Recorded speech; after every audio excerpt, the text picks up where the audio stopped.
लाडक्या बहिणींसाठी अतिशय मोठी आणि आनंदाची बातमी समोर आलेली आहे. ती म्हणजे अपात्र ज्या लाडक्या बहिणी ठरवलेल्या होत्या, त्यांना आता पुन्हा एकदा लाभ इथं सुरू होणार आहे. त्यांना लाडकी बहीण योजनेचे जे 1500 रुपये आहेत ते त्यांना आता इथं परत मिळणार आहेत. तर पहा, लाडकी बहीण योजनेबद्दल ही आत्ताची सर्वात मोठी बातमी समोर आलेली आहे. तर व्हिडिओ शेवटपर्यंत पाहायचा आहे आणि तुम्ही सुद्धा अपात्र आहात की पात्र आहात हे नक्कीच तुम्ही कमेंट बॉक्समध्ये कमेंट करून सांगायचं आहे. तसेच तुम्ही कोणत्या जिल्ह्यातून हा व्हिडिओ पाहत आहात, तुमचा जिल्हा सुद्धा तुम्ही नक्कीच इथं कमेंट बॉक्समध्ये कमेंट करून सांगायचं आहे, जेणेकरून इथं समजून जाणार आहे की कोणत्या जिल्ह्यापर्यंत आपला व्हिडिओ पोहोचलेला आहे. पहा, अपात्र लाडक्या बहिणींचा लाभ पुन्हा सुरू होणार. ई-केवायसी केंद्रावर वाढली महिलांची गर्दी. तर पहा, लाडकी बहीण योजनेसाठी जी ई-केवायसीची जी मुदत इथं आपल्या सरकारनं वाढवलेली आहे, त्याच्यामुळे आता नक्कीच ई-केवायसी केंद्र जिथं जिथं आहेत त्या ठिकाणी गर्दी इथं वाढलेली आहे. महिला ई-केवायसी करण्यासाठी महिलांची तुंबड उडालेली आहे. पहा, लाडकी बहीण योजनेत ई-केवायसी न केल्यामुळे जवळजवळ 70 लाख महिला अपात्र ठरलेल्या आहेत.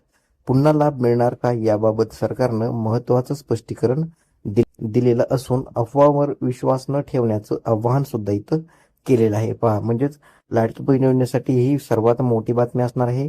70 लाख महिला ज्या लाडकी बहीण योजनेमध्ये अपात्र ठरवण्यात आलेल्या होत्या, त्यांची पुन्हा एकदा ई-केवायसी इथं होणार आहे आणि ई-केवायसी मधून 70 लाख महिलांपैकी भरपूर साऱ्या महिला या लाडकी बहीण योजनेसाठी पुन्हा एकदा पात्र होणार आहेत आणि त्यांना लाडकी बहीण योजनेचा लाभ पुन्हा एकदा इथं मिळणार आहे.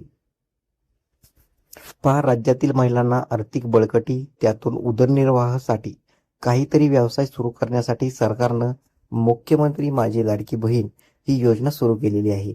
सर्वांना माहीत असेलच, लाडकी बहीण योजनेमध्ये 1500 रुपये महिन्याला लाडक्या बहिणींना दिले जातात. पहा, सुरुवातीला ज्यांनी ज्यांनी लाडकी बहीण योजनेसाठी अर्ज भरला होता त्या सर्व महिलांना पैसे मिळू लागलेले होते. म्हणजे जवळजवळ 2.5 कोटीपेक्षा जास्त महिलांनी लाडकी बहीण योजनेसाठी अर्ज केलेले होते आणि त्या सर्व महिलांना लाडकी बहीण योजनेचे 1500 रुपये दर महिन्याला त्यांच्या खात्यावरती मिळत सुद्धा होते. तुम्हाला सुद्धा लाडकी बहीण योजनेचे 1500 रुपये कधीपासून मिळत आहेत ते तुम्ही नक्कीच इथं कमेंट करून सांगायचं आहे. तसेच पहा, तुम्हाला मार्च आणि एप्रिल महिन्याचे एकूण 3000 रुपये तुम्हाला मिळाले का हे सुद्धा तुम्ही नक्कीच इथं कमेंट करून सांगायचं आहे. त्यानंतर सरकारकडून चाळणी लावायचं म्हणजेच ई-केवायसी करून ज्या महिलांच्या घरात सरकारी नोकरी, 4 चाकी गाडी असे काही अपात्र ठरविण्यासाठी नियम होते ते तिथं सरकारनं लागू केले होते आणि त्यानंतरनं भरपूर साऱ्या महिला ह्या लाडकी बहीण योजनेमधून अपात्र ठरविण्यात आलेल्या होत्या. पहा, ई-केवायसी न केल्याने तब्बल जवळजवळ 70 लाख महिला अपात्र ठरविण्यात आलेल्या आहेत. पहा, आता सांगितलं म्हणजेच 70 लाख महिलांना लाडकी बहीण योजनेमधून इथं वगळण्यात आलेलं आहे. तर आता या महिलांना पुन्हा एकदा कागदपत्रे सादर करण्याची संधी दिल्याची माहिती काही वृत्तांनी दिलेली आहे. पहा, म्हणजेच नक्कीच ह्या ज्या 70 लाख महिला आहेत त्या लाडकी बहीण योजनेमधून अपात्र ठरवण्यात आलेल्या होत्या, परंतु त्यांना आता सरकारनं एक इथं संधी दिलेली आहे. त्यांना परत एकदा ई-केवायसी करून लाडकी बहीण योजनेमध्ये पात्र होण्यासाठी त्यांना ही एक संधी इथं चालून आलेली आहे.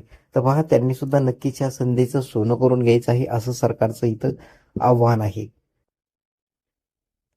पहा, मुख्यमंत्री लाडकी बहीण योजना ही राज्यातील ट्रिपल इंजिन सरकारची अत्यंत महत्वाची आणि गेम चेंजर योजना ठरली असून या योजनेमुळे विधान भवनावर महायुतीचा झेंडा फडकवलेला आहे. या योजनेमध्ये राज्यातील 21 ते 65 वयोगटातील पात्र महिलांना 1500 रुपये इतके पैसे दर महिन्याला मिळतात. मात्र योजनेच्या निकषात न बसणाऱ्या महिलाही आर्थिक लाभ घेत असल्याचं समोर आलेलं आहे. त्यानंतर सरकारनं लाडकी बहिणीसाठी ई-केवायसी अनिवार्य केलेली आहे. पहा, म्हणजेच 21 ते 65 वयोगटातील पात्र महिलांना 1500 रुपये इतका महिना मिळतो. परंतु निकषात ज्या बसत नव्हत्या अशा एकूण 70 लाख लाडक्या बहिणी लाडकी बहीण योजनेमधून अपात्र ठरवण्यात आलेल्या होत्या. तर त्यांना आता ह्या 70 लाख महिलांना परत एकदा ई-केवायसी करून त्यांना परत एकदा लाडकी बहीण योजनेमध्ये पात्र होण्याची संधी इथं चालून आलेली आहे.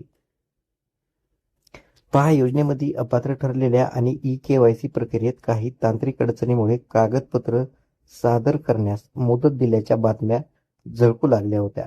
थेट जिल्हा पातळीवर कागदपत्रे स्वीकारण्याचा मोठा निर्णय घेतल्याचे सांगितले गेले. त्यामुळे अनेक महिलांनी कागदपत्रे जमवून आणि ई-केवायसी केंद्रावर गर्दी केली. पण नक्की या महिलांचा लाभ पुन्हा सुरू होणार का? आणि लाडक्या बहिणींना आतापर्यंतचे त्यांचे जे हप्ते आलेले नाहीत ते त्यांना मिळणार का? असा आता सर्व लाडक्या बहिणींच्या मनामध्ये प्रश्न निर्माण झालेला आहे. ज्या लाडक्या बहिणींना मार्च आणि एप्रिल महिन्याचे 1500 असे एकूण 3,000 रुपये मिळाले नसतील, त्यांनी नक्कीच इथं कमेंट करायची आहे की सर मार्च आणि एप्रिल महिन्याचे पैसे आले नाहीत म्हणून. आणि ज्यांना मिळाले असतील त्यांनी सुद्धा कमेंट करायची आहे की सर मार्च आणि एप्रिल महिन्याचे पैसे मिळाले म्हणून. जेणेकरून आपल्याला समजणार आहे की किती लाडक्या बहिणींना मार्च आणि एप्रिल महिन्याचा लाभ मिळालेला आहे.